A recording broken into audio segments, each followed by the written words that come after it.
Wild West TV. Mapya yameibuka sakata la shirikisho la soka barani Afrika CAF kufungia uwanja wa Benjamin Mkapa, ambapo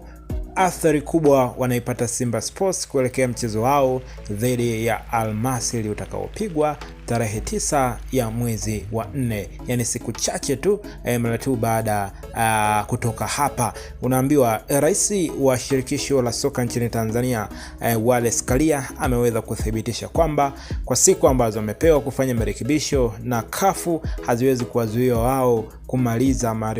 marekebisho, mwisho siku Simba Sports apate nafasi ya kucheza katika uwanja huo. Nikukumbushe tu, Simba Sports mchezo huo ni mchezo wa robo final kombe la shirikisho barani Afrika, akikata tiketi katika kundi lililokuwepo yeye Simba Sports, Bravo, Constantine pamoja na Faxien, lakini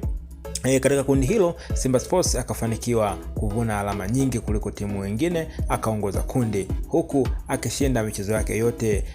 ya nyumbani alama 9, lakini pia akimfunga Faxeni ugenini alama 12, lakini pia akadraw na Bravos alama 13, lakini pia akipoteza mchezo mmoja tu dhidi ya Constantine goli 2-1 kule nchini Morocco. Bana, watu wengi pia wanajiuliza kwa nini uwanja wa Benjamin Mkapa hautumiwi lakini unafungiwa. Unaambiwa ni marekebisho yakiwa ni uendelezo katika uwanja huo, na ndio maana inaonekana kuna baadhi ya vitu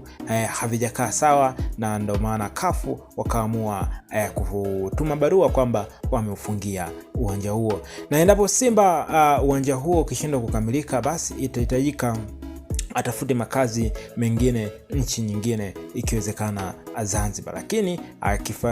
ikishindikana basi Simba atakuwa na athari kubwa sana, kwa sababu Simba Sports ameshazoea kucheza mbele ya mashabiki na kufanya makubwa maajabu mbele ya mashabiki.